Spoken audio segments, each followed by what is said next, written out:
There's no feeling more intense than starting over.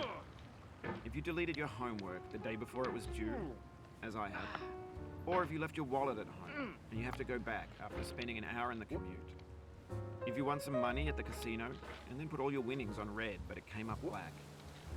If you got your best shirt dry cleaned before a wedding and then immediately dropped food on it. If you won an argument with a friend and then later discovered that they just returned to their original view.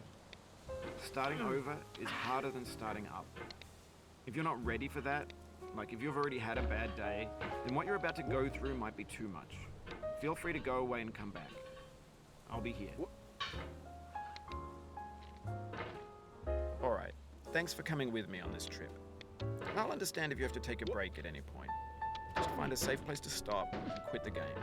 And don't worry, I'll save your progress, always, even your mistakes. This game is a homage to a free game that came out in 2002, titled Sexy Hiking. The author of that game was Jazzuo, a mysterious Czech designer who was known at the time as the father of B games. And B games are rough assemblages of found objects. Designers slap them together very quickly and freely, and they're often too rough and unfriendly to gain much of a following. They're built more for the joy of building them than as polished products. In a certain way, Sexy Hiking is the perfect embodiment of a B game. It's built almost entirely out of found and recycled parts, and it's one of the most unusual and unfriendly games of its time. In it, your task is simply to drag yourself up a mountain with a hammer. And that act of climbing, in the digital world or in real life, has certain essential properties that give the game its flavor. No amount of forward progress is guaranteed. Some cliffs are too sheer or too slippery. And the player is constantly, unremittingly in danger of falling and losing everything. Anyway, when you start Sexy Hiking, you're standing next to this dead tree that blocks the way to the entire rest of the game. It might take you an hour to get over that tree, and a lot of people never got past it. You prod and you poke at it, exploring the limits of your reach and your strength, trying to find a way up and over. And there's a sense of truth in that lack of compromise. Most obstacles in video game worlds are fake. You can be completely confident in your ability to get through them once you have the correct method or the correct equipment or just by spending enough time. In that sense, every pixelated obstacle in Sexy Hiking is real. The obstacles in Sexy Hiking are unyielding, and that makes the game uniquely frustrating. But I'm not sure Jazzuo intended to make a frustrating game. The frustration is just essential to the act of climbing, and it's authentic to the process of building a game about climbing. A funny thing happened to me as I was building this mountain. I'd have an idea for a new obstacle, and I'd build it, test it, and it would usually turn out to be unreasonably hard. But I couldn't bring myself to make it easier.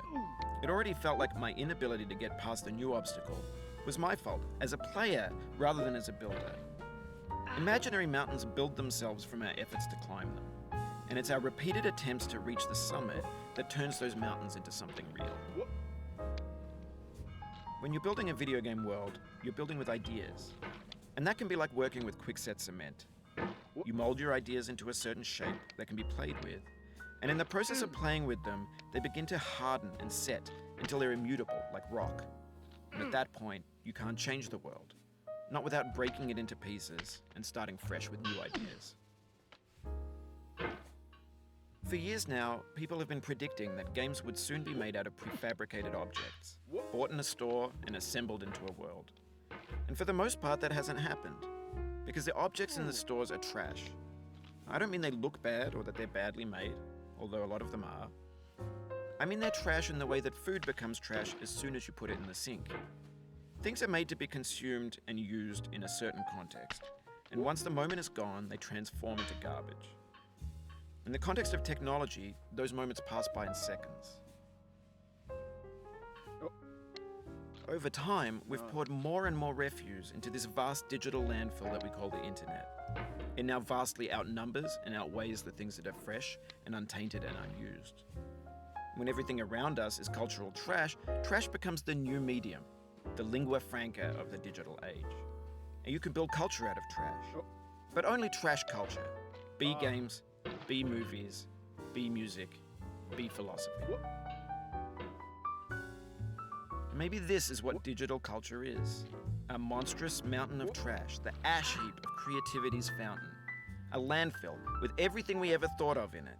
Grand, infinite, and unsorted. There's 3D models of breakfast, Gen X's fanfic novels, scan magazines, green screen Shia LaBeouf, banned snuff scenes on LiveLeak.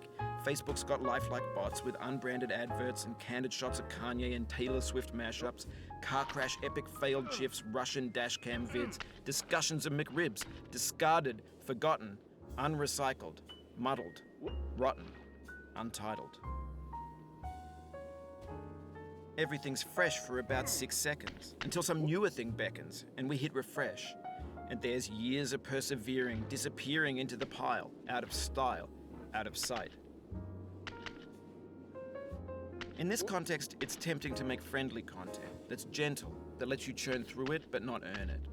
Why make something demanding if it just gets piled up in the landfill, filed in with the bland things? When games were new, they wanted a lot from you. Daunting you, taunting you, resetting and delaying you. Players played stoically. Now everyone's turned off by that. They want to burn through it quickly, a quick fix for the fickle, some tricks for the clicks of the feckless. But that's not you, you're an acrobat. You could swallow a baseball bat. Now I know, most likely you're watching this on YouTube or Twitch, while some dude with 10 million views does it for you. Like a baby bird being fed chewed up food. That's culture too. But on the off chance that you're playing this, what I'm saying is, trash is disposable, but maybe it doesn't have to be approachable. What's the feeling like? Are you stressed? I guess you don't hate it if you got this far. Feeling frustrated? It's underrated. An orange is sweet, juicy fruit locked inside a bitter peel. That's not how I feel about a challenge. I only want the bitterness. It's coffee. It's grapefruit. It's licorice. It feels like we're closer now.